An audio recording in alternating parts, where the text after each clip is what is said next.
un sentiment mêlé de fierté d'être installé à ce bureau dans cette pièce qui est une pièce de grande tradition dans laquelle mes prédécesseurs, mes prédécessrices se sont illustrés. Donc une grande fierté, mais aussi une forme d'humilité par rapport aux multiples tâches et au travail qu'il y a à accomplir.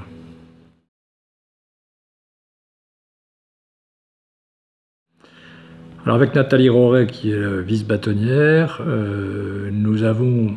L'objectif, c'est que cette profession soit mieux considérée, mieux perçue par le public, par les citoyens, et aussi plus crédible vis-à-vis des interlocuteurs, que sont les clients, que sont les pouvoirs publics. Cette crédibilité, elle passe par la formation, elle passe par la formation continue, elle passe par la capacité à nous organiser, à structurer des cabinets, à entreprendre. Donc tout ce qui va tourner autour de la mise en place, de l'installation, du succès des cabinets, des avocats au sens large, que ce soit des petites structures ou des grandes structures, nous allons essayer de les aider. La question de la collaboration libérale est aussi un sujet qui nous préoccupe. Il y a un équilibre à trouver entre les besoins des cabinets et l'activité des collaborateurs. Nous allons réfléchir à la mise en place d'une protection du statut de collaborateur par une assurance perte de collaboration, par des bonnes pratiques à échanger, parce qu'il est important que les cabinets évoluent aussi en fonction de la capacité des collaborateurs à contribuer, à participer, éventuellement à participer aux bénéfices, à l'intéressement. Donc réfléchir sur l'évolution de ce statut de collaborateur pour faire donner aux jeunes cette confiance et cette capacité d'intégrer ou de rester dans les cabinets.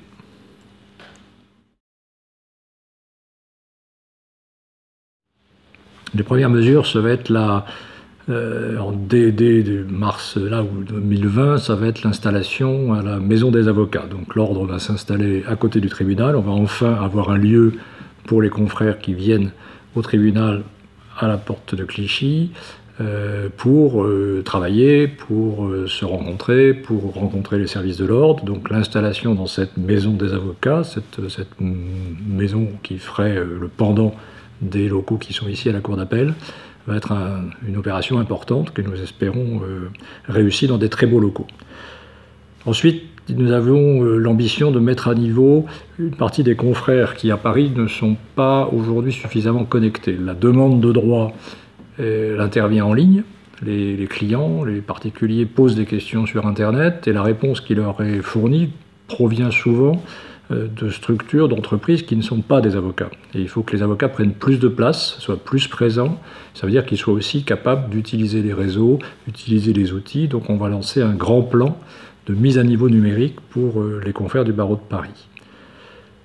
Puis on a l'ambition de donner au barreau de Paris une capacité d'observateur, une capacité de force de proposition sur des questions éthiques, sur des questions d'égalité. Donc on va créer un observatoire de l'égalité parce que notre profession doit être aussi exemplaire pour donner un exemple sur la manière dont l'égalité dans les cabinets peut fonctionner. On sait que la majorité des confrères sont en fait des consoeurs qui sont jeunes. Et donc c'est la place qui doit être donnée aux jeunes dans nos structures, la place que doivent aussi prendre les jeunes eux-mêmes. Tous ces aspects sont des aspects sur lesquels on va concentrer nos efforts.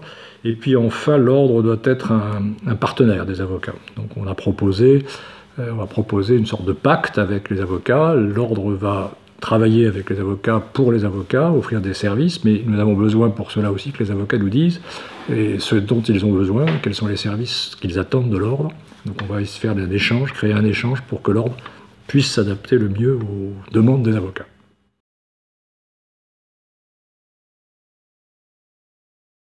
Pour moi, la question de bâtonnier de Paris, je n'ai pas d'opinion politique à exprimer sur la logique de la réforme. Ce qui m'intéresse, c'est l'impact sur notre système de retraite. Et aujourd'hui, notre système de retraite est un système autonome, bien géré par la CNBF, et qui, d'après ce que l'on comprend du projet actuel, va subir un choc énorme qui va se répercuter sur les avocats. Donc l'inquiétude des confrères s'exprime par la grève que nous sommes en train de mener avec le CNB. Cette grève a pour but de montrer que le système qui nous est proposé n'est pas clair et pénalisant pour les cabinets d'avocats. Aucune entreprise d'aucune sorte ne peut brutalement augmenter ses charges sans avoir des répercussions sur son activité. Donc il y a une inquiétude à court, à moyen terme. Et donc on attend de ces discussions, on attend de comprendre mieux quelles sont les conséquences sur notre régime, qui est un régime qui, pour l'instant, fonctionne très bien.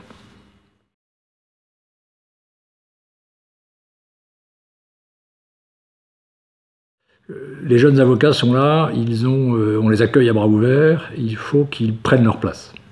Et ça, c'est un métier d'entreprise libérale, il faut que les jeunes avocats comprennent qu'il y a des marchés à conquérir, il y a des domaines d'activité dans lesquels nous ne sommes pas suffisamment présents, il y a des organisations à mettre en place, il y a des services à proposer, on le disait, en ligne ou ailleurs.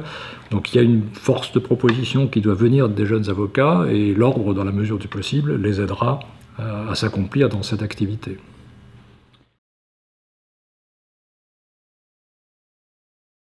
J'ai résumé lors du discours de passation, c'est tradition et modernité. Tradition parce que nous sommes une profession ancienne, une profession symbolique, une profession importante dans le lien social. Nous avons un rôle important pour l'accès au droit, pour la défense, nous avons un rôle important pour l'état de droit. Mais cette tradition, ce rôle traditionnel, ne peut être efficace aujourd'hui qu'en utilisant les moyens modernes qui sont les moyens mis à notre disposition, les moyens de la communication et l'imagination qui doit être portée par l'ensemble des confrères. Merci.